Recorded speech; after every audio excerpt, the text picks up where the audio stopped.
এক স্বপ্নবান তরুণ, যার শিরায় বইছে দেশপ্রেম, ন্যায়ের অঙ্গীকার। তিনি ইঞ্জিনিয়ার আশরাফ উদ্দিন বকুল।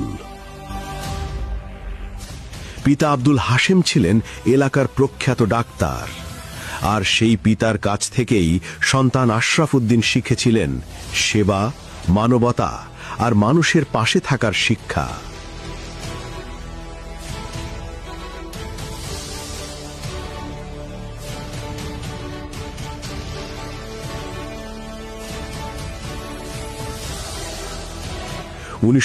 সালে সিরাজনগর এমএ পাইলট উচ্চ বিদ্যালয় থেকে এসএসসি, 1986 সালে রায়পুরা কলেজ থেকে এইচএসসি সম্পন্ন করে তিনি পা রাখেন দেশের অন্যতম সেরা প্রকৌশল বিদ্যাপীঠে রুয়েটে।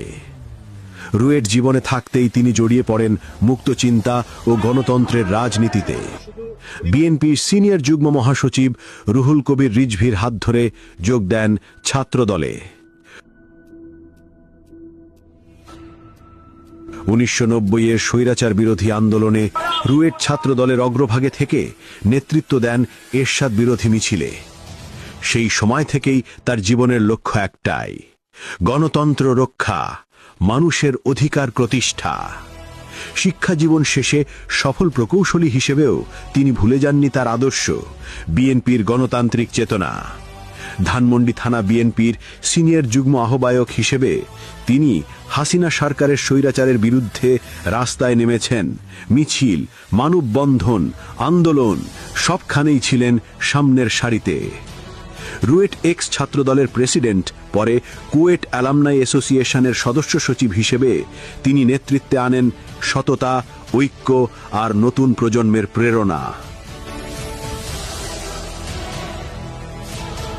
বিএনপির কেন্দ্রীয় বিজ্ঞান ও প্রযুক্তি বিষয়ক সম্পাদক হিসেবে তিনি রায়পুরা, নরসিংদী ও ঢাকায় বিভিন্ন গণ আন্দোলনে নেতৃত্ব দিয়েছেন। বাংলাদেশ ইঞ্জিনিয়ার্স অ্যাসোসিয়েশন AEB এর নির্বাচনে বিপুল ভোটে সিনিয়র ভাইস প্রেসিডেন্ট নির্বাচিত হন। তার নেতৃত্বে প্রকৌশলীদের অধিকার ও সম্মান নতুন উচ্চতায় পৌঁছেছে। বর্তমানে তিনি আমরা বিএনপি পরিবার সংগঠনের উপদেষ্টা এবং নরসিংদী জেলা বিএনপির সদস্য হিসেবে দায়িত্ব পালন করছেন। সরকারি নির্যাতন, পুলিশি হামলা, মিথ্যা মামলা সবকিছু সয়েছেন হাসি মুখে, কারণ তার বিশ্বাস সংগ্রাম ছাড়া মুক্তি নেই।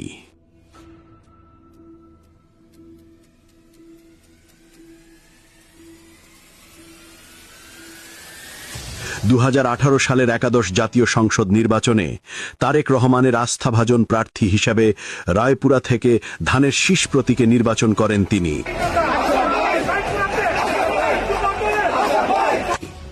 যদিও নির্বাচন ছিল এক প্রহসন,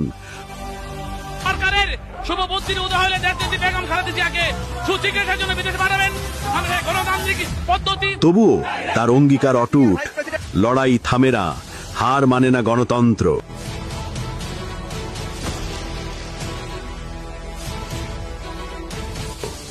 রায়পুরার 24টি ইউনিয়ন বিভক্ত করার ষড়যন্ত্রের বিরুদ্ধে তিনি নেতৃত্ব দেন জনবিক্ষোভে। মানুষের কণ্ঠে উচ্চারিত হয় একটাই নাম: ইঞ্জিনিয়ার আশরাফ উদ্দিন বকুল, রায়পুরার প্রিয় নেতা। আজও তিনি কাজ করে যাচ্ছেন বিএনপির ভারপ্রাপ্ত চেয়ারম্যান তারেক রহমান ঘোষিত 31 দফা রাষ্ট্র মেরামত কর্মসূচি বাস্তবায়নে। খালেদা জিয়ার মুক্তির দাবি হোক, অগণতান্ত্রিক শাসনের বিরুদ্ধে আন্দোলন হোক, প্রতিটি সংগ্রামে তিনি ছিলেন, আছেন, থাকবেন সামনের সারিতে। বাংলাদেশের মাটিতে, টেলিভিশনে এক দৃঢ় কণ্ঠে তিনি বলেন, গণতন্ত্র ফিরিয়ে আনতে হলে ভয় নয়, সংগ্রামী মাত্র পথ। অত্যাচার, মামলা, নির্যাতন কোনো কিছুই থামাতে পারেনি তাকে। তার সততা, আদর্শ আর জনগণের ভালোবাসা তাকে বানিয়েছে রায়পুরার আশা, রায়পুরার বিশ্বাস। আজ তিনি রায়পুরা 5 আসনের জনপ্রিয় এমপি প্রার্থী।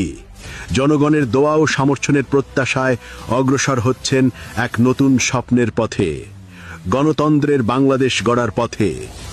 তিনি শুধু একজন প্রকৌশলী নন, তিনি সময়ের এক সংগ্রামী সৈনিক, ইঞ্জিনিয়ার আশরাফ উদ্দিন বকুল। নরসিংদী ৫ রায়পুরার উন্নয়ন, রায়পুরার অধিকার নিরাপদ হাতে তুলে দিতে ভোট দিন ইঞ্জিনিয়ার আশরাফুদ্দিন বকুলকে।